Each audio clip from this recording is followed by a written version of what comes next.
welcome to CRM Tuesdays. We are back after a brief summer hiatus. I am here with the incredible, talented expert Omi Diaz Cooper from Diaz Cooper, who is an expert in HubSpot implementation.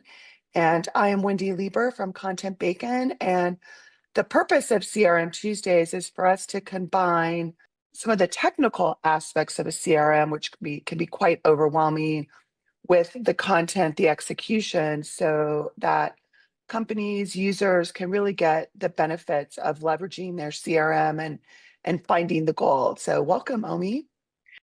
Thank you. I'm glad to be back. And yeah, it's great to be here. We have a great topic for today. So I'm looking forward to diving Absolutely. in. Yeah, so the topic of today is how many of us are just importing cold lists into our CRM and then expecting magic to happen without really thinking about what the strategy is behind it. So, getting access to people's personal data is easier than ever. You can scrape it using AI tools. There's all these great programs out there like Zoom Info and Apollo and Clay, and I could probably name 10 more. So it's really easy, or you buy a list. You go to a trade show, you buy the attendee list, and you start emailing them, and then you're like, email doesn't work. So we wanted today to really demystify how to responsibly use cold email marketing with your CRM to generate success or to generate more success. Anything you want to add on the topic and kind of what's going on with companies that you see and how they're using cold lists? Yeah, it's a great topic because we're seeing this more and more. The market's a little bit soft right now. It's a little bit harder to get in front of people. So a lot of people are really just turning to doing a lot more outbound than they ever did before. But we want to make sure that today's topic makes it clear that just because those contacts are easily accessible doesn't mean that they're either accurate or that you are using those lists in the right way. Excellent. So, given that we tend to talk about HubSpot, even though everything we're talking about, I think, could apply to most, if not all, CRMs, but Yeah. I mean, HubSpot makes it really simple to import contacts. But what are the hidden risks when that list comes from, let's say, a Zoom Info or Apollo, or you buy a list from someone? Yeah. So there's a number of risks. And even though you are paying for a list, and even though a lot of these companies say that it's guaranteed, that is, X% accurate or whatever, they're not 100% accurate, number one. They're not even, 90 whatever in the 90s that they promise. A lot of times they're just not. Contacts could be outdated, contacts could be incomplete. The contact could have, moved. One of the most common things we see is contacts that move companies, and you still have like an outdated information for them. So when you're importing lists that you either buy or get from some of these services without cleaning them, without enriching them, you're creating dirty data. So that's one of the problems. The other problem is that a lot of times the use of these lists is paired with very generic messaging, which I'm sure you're going to cover, but I'll cover that from the deliverability risk standpoint, which is if you get really low engagement and really low open rates, and gosh, if you don't have permission to email them, you might even get tagged as spam. This is going to really hurt your email deliverability score. And so you're going to end up losing faith in your CRM. You're going to end up losing faith, like you said earlier, in email marketing altogether. Yeah, But it's not necessarily HubSpot's fault or even the list's fault. It's how you're using it. absolutely. So you mentioned cleaning the list, verifying the list. I know, we've often used tools like Bright Verify. I know even HubSpot has the capability to enrich the list. Can you talk a little bit more about that and what are the best practices so you buy a list, step one, step two, what are some of the things that you see that need to happen before you even think about sending them anything? Yeah, absolutely. So I absolutely recommend using a third-party tool, not only for enrichment, but more importantly, to validate those emails. So this is where a tool, like you said, Bright Verify, but also we like using Never Bounce is a really good one. What these do is they should be part of your pre-import workflow. So before the email or that contact even gets into HubSpot, you should be running them through these tools so that you make sure that you're not bringing in outdated or emails that are going to bounce, because you don't want your bounce rate to get really, really high. Now, I will say that Never Bounce, the reason we like it is because it can live within HubSpot continually, and it can revalidate emails that are already in your system as well. So absolutely, if you have a paid list, run it through a validator so that you make sure that it doesn't bounce. And you can even, set up a workflow in HubSpot for contacts that you already have that can be flagged as unvalidated, or, yeah. So that way, you not only don't email to them, but you also aren't paying for them as marketing contacts either. Yeah, that's a great point because I think that happens a lot too, where I found with a lot of our customers, they don't really even know what they've signed up for in HubSpot. They don't really understand the marketing contacts, and then maybe they have a limit of 7,000, 10,000, but they don't really realize it. And then they, go Hmm. above that, and all of a sudden they get an extra charge, and they're like, what's going on? So I think, this isn't really pertinent to this particular topic, but in general, I think really understanding what your subscription is and what capabilities you have and evaluating that, on a quarterly, bi-yearly basis, because otherwise your subscription just renews automatically and you may have things you don't need, or you may have things, I mean, you can always add on, HubSpot will always take take your money for more, but they not necessarily will take away. And so it's just a good idea to, you know, on a frequent basis, evaluate your subscription and make sure you're using the things that you're paying for, or if not, get rid of them when it comes renewal time. So I know that's a little bit of a sidebar, but I think that's an important thing to mention. Can you walk Yeah. us through a little bit? You touched on, workflows and life cycle stages. Can you walk us through a little bit of what that protocol should look like? You mentioned, until you validated them or whatever, keeping them, kind of in a quarantine. But tell us a little bit more about segmentation, what life cycle stage those, cold leads might go in until you have the opportunity to start nurturing them. Yeah. So a lot of times, and we do recommend this, a lot of times folks are using a separate emailer for cold emails, cold outreach, right? So whether Yeah. that's Apollo or MailChimp or whatever, because that way you are using, you're not mucking up your main customer platform. So that's one tip. Another one is that um, you don't bring them in. So if you are using a third party tool for the cold outreach, you don't even bring them into HubSpot until they've made some sort of a contact, and then in that case, then they become, or a lead. So obviously, life cycle stages and custom properties. Like, I don't want to get into all of that, but I can give you a few tips of what I've seen work well. So for those people that are not using the third party tool, I would recommend adding a quarantine life cycle stage, right? So that if a contact hasn't opted in or been verified, it's kind of in a holding stage. And then you might want to send those out as one-to-one emails first.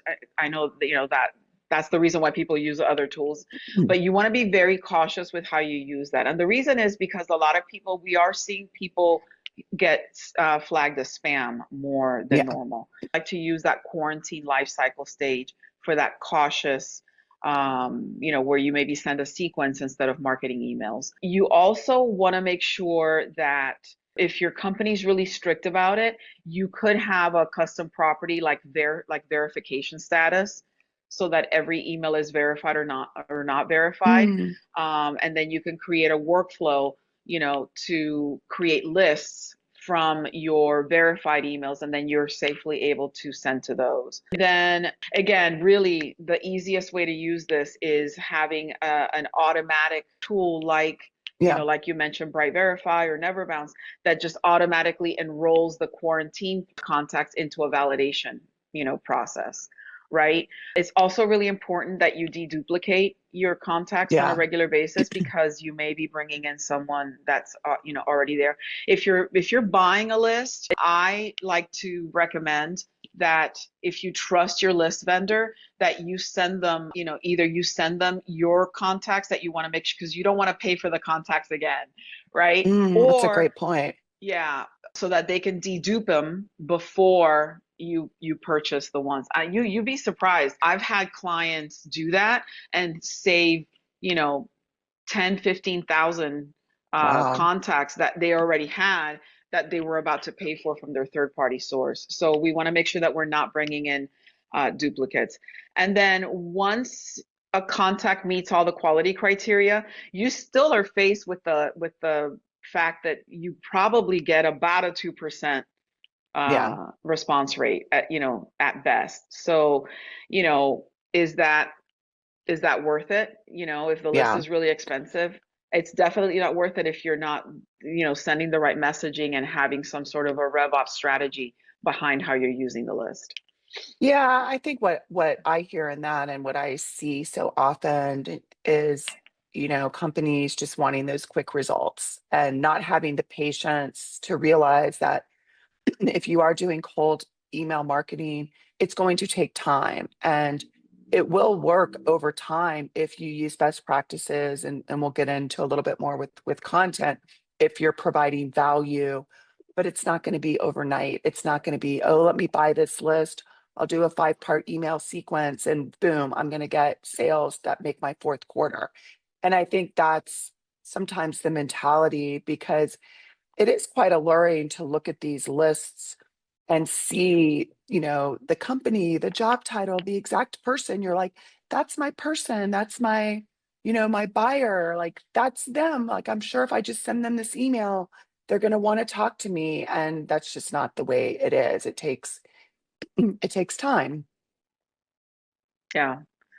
You're absolutely right about that. I think that's probably like the biggest mistake I see companies make is writing these sequences like it's still 2010, right? Yeah. So they're really just doing, a templated, 5 templated email messages to a scraped list, and that's just not strategy. That makes you Yeah. pretty much a spammer. You might have good intentions, but you're still like just Yeah. sending out junk. So I think that what's missing is that connective tissue between data and context, right? So yes, segmentation is important, but relevance is important. Value is important. Don't just come off the gate talking about yourself and what you sell, right? That's the number one, pitch slapping is what, I we love that. see. And it just ends you, like I said, either at best, no response, at worst, being actually marked as junk, right? So, Absolutely. yeah. All right, let's switch gears and you can put me on the hot seat and let's talk more content. Yeah, absolutely. So, we've been talking a lot about, having a strategy, having context. So when it comes to content, let's say that you are starting with a cold list, it's validated, it's clean, and it's Mm. sitting in it's sitting in your segments. What's your first strategic move? What would you advise to do first? Yeah, I mean, you just touched on it. It's really earning trust with that audience before you're trying to sell them something. So one, it is the segmentation, really understanding who this list is, job titles, industry, size of their company, where they're located. And they don't all deserve the same message, right? In fact, they all deserve, more customization. So segmenting based on potential fit and stage, and then creating that warming warm up workflow, which means starting with something helpful or interesting, not something that screams sales. And so Hmm. the key is earning, what I'll call inbox trust before earning a click. And so that to me is how you can begin a cold email strategy and warm them up. Yeah, I love that. So, talk to me a little bit more about how you would use content to gradually earn that trust and that engagement, right? Because we all know that email, the ultimate goal of an email is to earn that click. But to earn that click, you first have to earn that trust. So, talk to me about how you do that without jumping straight into a sales pitch. Yeah, I mean, I think it does take some contemplation and thought. It's not something that you just can throw into AI and say, "Hey, tell me what to say." AI might give you some ideas, but we treat content like a conversation. So, it's similar to if you go to an in-person networking event, right? Like you don't just walk up to the person and shove your business card. I mean, some people do. You don't just shove your business card in their face and say, "Hey, let's book a call, let's book lunch," because that will not be effective. You're helpful. Like you share an insight, you share something that shows that you understand who you're talking to. It might be, "Hey, here's what we've been seeing with companies your size." And so it's using your email sequences to build relevance. It might be a short case study, it might be a useful tip, but it's really all about consistency and tone. And that goes back to being a human being connecting, like a person, not like a bot. And I think that using HubSpot's engagement data to adapt is very useful. So you can see who opened, who clicked or forwarded the email. And then that might be a cue for, to take a different type of approach because now you're actually seeing behavior. So it's not easy. I mean, this isn't like there's an easy button. And even with all this technology that makes some of these insights easier to access, it still takes effort and attention and innovativeness to really be able to connect with them because we're all seeing more and more, junk in our inboxes from people who aren't being thoughtful. So being thoughtful can really stand out, but being thoughtful takes effort. It's not just snap my fingers. Hmm. Yeah, spot on. And you mentioned that HubSpot does make it easier to figure out things like intent. Some of the AI tools are great at aggregating that and feeding it to you, so it does make it easier. But I'd like to hear more about what signals you're looking for. Is it opens? Is it click? What kind of behaviors are signaling to you that we should move a contact from a cold one to marketing qualified, for example? Yeah, I think some of the basics, opens, multiple open rates that could, signal curiosity. Clicking the same thing, twice, or more, that could signal interest. Sometimes viewing the site. So if there's links in the email to certain areas on the site, you know, that can signal intent or viewing multiple pieces of content. So you can use a lead scoring approach that based on engagement frequency, not just one-off actions. Once a contact crosses that engagement threshold, let's say you set the bar at 2 to 3 interactions, they move from cold to marketing qualified and they enter Mm, a different type of nurture or outreach sequence that's more direct. So again, that's where the technology of HubSpot is great because you can do that type of lead scoring. And but then you've got to have that next sequence set up so you don't just lose them or keep them on a list that's now going to bore them because they've already given you signals like, "Hey, I'm beyond this. I'm ready for more. Give me more. Give me more, more meat." yeah, love that. Okay, so how do you handle the opposite when instead of giving you signals or opens or any of those, what happens with to cold leads that ghost your first few emails? How would you handle that? Do you retarget to them? Do you recycle them? Do you retire them? Yeah, all of the above. So It's hard to know why they ghosted. If the emails never got opened, it could just be, I mean, we've all had those busy couple weeks, right? Where you're just like, I don't even see anything. So recycling those with a new subject line or from a different sender name. If maybe, they opened but didn't click, retargeting with something new, maybe a short video or social touch point. We've got all these different channels. Sometimes someone, might see you an email, but then if you, do a LinkedIn outreach or comment appropriately, all of a sudden that connection, that conversation starts to build. But if there's zero activity after 90 days and you've done the actions, right? Then retiring them into a suppression list to protect deliverability, because ghosts don't necessarily need more emails; they need better timing or a new entry point.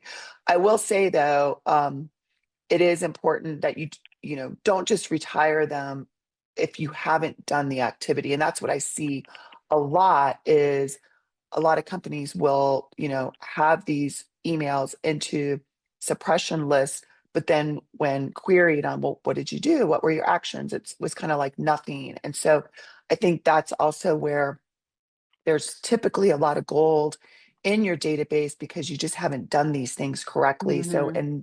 in those cases, if you have retired them, there is an opportunity to, do a re-engagement campaign and I've had that. Fun fact, I used to use Rent the Runway years ago, and it was a great customer for years. And then I stopped and I didn't want any of their emails anymore and completely, unsubscribed from everything. And just recently I got, kind of a new offer, some updates, and it made me think like, oh, maybe I should try it again. I didn't ultimately, but I was happy to hear from them. I was happy to get this news and hear from the company. So, you know, I'm sure, that email went to lots of people like me and probably was very effective. So doing things like that can be very effective. If you haven't done the activity or if you have had people in, lists where you just haven't reached out to them, like come up with something new, exciting, give them an update, Hmm. a lot of times they're happy to hear from you. Yeah, and another piece of gold that you can find in your CRM is those retired emails. If it's been, let's say, 6 months to a year, you might want to try a re-engagement campaign at that point. So you might want to set a workflow to reawaken those retired emails after, say, 3 to 6 months, to try to re-engage with them again, because the timing might be better then. Yeah, absolutely. Yeah. All All right. right. Well, any last minute tips or final thoughts that you want to share with our audience regarding cold outreach, cold lists, and how to be more effective at them? I mean, I definitely think that cold outreach should be based on filters like role, industry, and intent.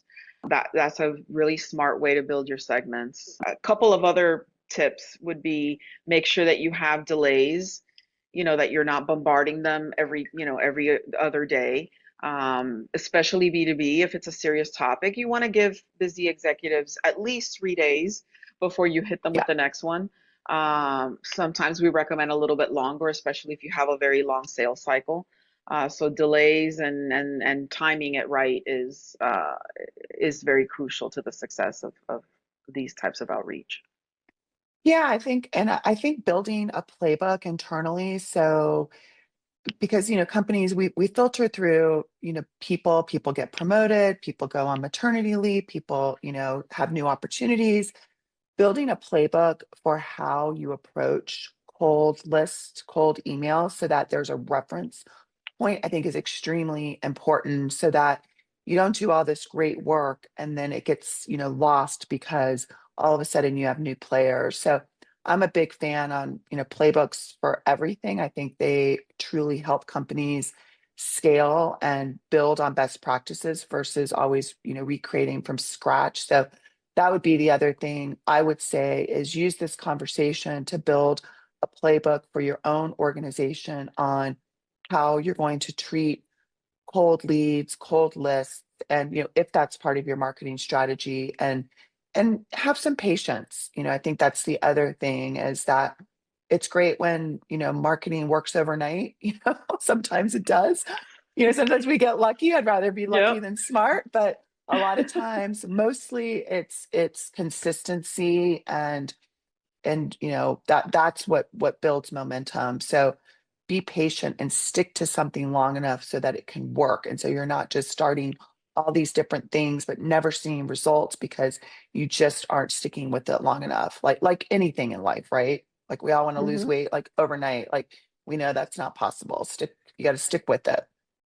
Yep. Consistency also builds trust, which, Yeah. as we started talking about, is the most important thing in order to earn that click. Excellent. All right. Well, that's our CRM Tuesday. This is our fourth episode. And yeah, be on the lookout for episode 5. We're going to be talking about event marketing and how your CRM can be your best friend. So thank you, Omi, always for such great tips and tools. And we'll see you on the next one. Yeah, thank you. And we will see you next time.